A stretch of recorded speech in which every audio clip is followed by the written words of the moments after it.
আর আপনাদের বাজার থেকে অনেক অনেক টাকা দিয়ে কেমিক্যালযুক্ত জেলি কিনে খেতে হবে না। আপনারা কিন্তু খুব সহজেই এই আমের সিজনে কাঁচা আম দিয়ে এটি বাড়িতেই বানিয়ে ফেলতে পারবেন।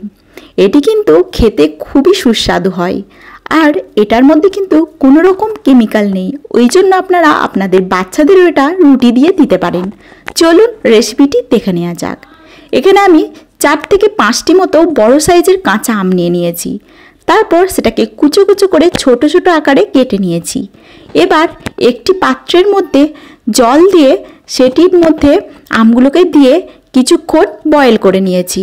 কিছুক্ষণ বয়েল করে নেওয়ার পর এটার মধ্যে দেখবেন যেমন স্ক্রিনে দেখানো হচ্ছে, ঠিক যখন এরকম সিদ্ধ হয়ে যাবে এটাকে অল্প অল্প করে আরেকটি অন্য পাত্রে নিয়ে জলটাকে ছেঁকে নিতে হবে। সবগুলো আমকে ভালোভাবে এরকম চেপে চেপে জলটাকে ছেঁকে নেওয়ার পর দেখুন ঠিক এই রকম জলটা হবে।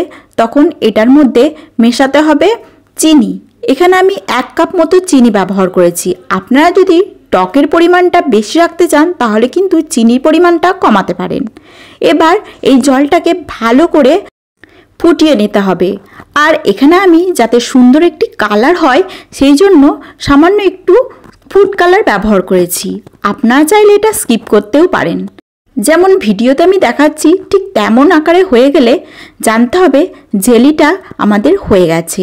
এটা কিন্তু আমি গ্যাস থেকে নামিয়ে 15 থেকে 20 মিনিট মতো রেখে দিয়েছিলাম। তখন ঠিক এরকম জেলি আকারের হয়ে গেছে। এবার একটি পাত্রের মধ্যে এটাকে আমি তুলে রেখে দিয়েছি। এটাকে কিন্তু আপনারা কাঁচের পাত্রের মধ্যেই সংরক্ষণ করার চেষ্টা করবেন, তাহলে কিন্তু জিনিসটা অনেক দিন পর্যন্ত ভালো থাকবে। এইভাবেই আপনারা খুব সহজেই বাড়িতে আমের জেলি বা জ্যাম বানিয়ে নিতে পারবেন। রোজ সকালে বাচ্চাদের টিফিনে কিংবা আপনারা বাড়িতে সবাই কিন্তু ব্রেডের সাথে এই জেলিটা মাখিয়ে খেতে পারেন।